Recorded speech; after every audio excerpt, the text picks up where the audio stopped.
जय श्री राम। धनु राशि के जातक को 29 मार्च 2025 को जब शनि ने राशि परिवर्तन किया तो आपकी राशि से चौथे घर के अंदर हुआ और 2027 के अंत तक अगर हम देखें तो शनि यही रहने वाले। इसका मतलब ये 2.5 साल अब आपको लघु कल्याणी यानी शनि की ढैया चलने वाली है। अब राशि से चौथे घर में शनि का ट्रांजिट लंबे समय तक हो तो वो शनि की ढैया का रूप लेता है, क्योंकि चंद्रमा से शनि की ढैया देखते हैं और शनि ढैया देने वाले होते हैं। इसलिए मोटे तौर पे समझ लीजिए, अगर आपकी पत्रिका आपके पास है, उसके अंदर चंद्रमा पक्ष बली है, यानी पक्ष बली हो, पूर्णमासी के आसपास का हो, चंद्रमा पे शुभ ग्रहों का प्रभाव हो, शनि कुंडली में मजबूत है, तो शनि की ढैया आ जाए या 7.5 आ जाए, वो जीवन पर्यंत कभी भी आ जाए, वो आपको ना के बराबर परेशान करेगी, यानी कोई प्रॉब्लम नहीं देगी। इसके विपरीत अगर हम आगे चलें कि भाई शनि की ढैया हमको चल रही है, क्योंकि बहुत सारे लोग, हर किसी के लिए चंद्रमा या शनि बली नहीं होते, तो चंद्रमा से चौथा घर, चंद्रमा हमारा मन है, मन से चौथा घर यानी हमारे सुख की आनंद 4th हाउस में है कि मेरे चंद्रमा से चौथे घर में शनि आया, मेरे सुख जो मेरे आनंद थे उन पर ग्रहण लग रहा है।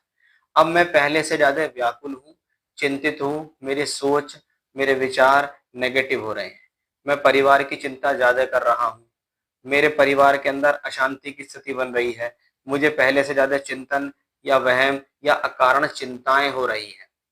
किसकी? 4th हाउस की। तो मेरे मन में भी और मैं परिवार को लेकर भी चिंतित हूँ, क्योंकि शनि यहाँ से बैठकर वापस आपके चंद्रमा पे दृष्टि दे रहे हैं। इसलिए ये स्थिति क्या है, लगातार आपको चिंता में डालना, चाहे वो घर परिवार की चिंता है, चाहे भूमि जमीन जायदाद प्रॉपर्टी की चिंता है, या परिवार की सकुशलता की चिंता है, या परिवार में सुख शांति की चिंता है, वो चिंता आपको लगातार ये शनि देने में सक्षम। छठे घर पे शनि का संबंध जो पड़ रहा है, ये आपको अवश्य ही किसी ना किसी तरीके से रोग, ऋण या शत्रु में डालेगा, आपको हेल्थ इश्यूज देगा। कुछ भी नहीं, अगर हेल्थ इश्यूज है तो मानसिक चिंता देनी शुरू कर देगा, आपको किसी प्रकार के ऋण में, लोन में या ईएमआई में डाल सकता है। शत्रु पक्ष आप पर हावी हो सकते हैं, या बिना वजह कुछ अकारण ही बिना वजह शत्रु बनने शुरू हो जाएंगे, ऐसा समझ सकते हैं।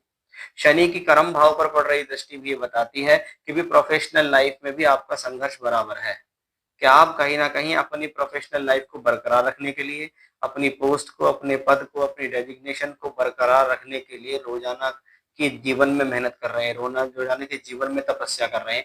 ऐसा हम इससे शनि के ढैया से जान सकते हैं। इसलिए ऐसे ही नहीं कहा गया कि चंद्रमा से चौथे घर में शनि आए तो शनि की ढैया होती है, उसके पीछे ये सोच विचार है, क्योंकि शनि जहाँ बैठते हैं, और शनि की दृष्टियां तो श्रापित दृष्टियां भी है, वो 4th हाउस में बैठकर फिर भी बकश सकते हैं, लेकिन जिन जगहों पर उनकी दृष्टियां हैं वहां से रिलेटेड प्रॉब्लम है, यानी स्ट्रेस और चिंतन के साथ ही जीवन चलता है।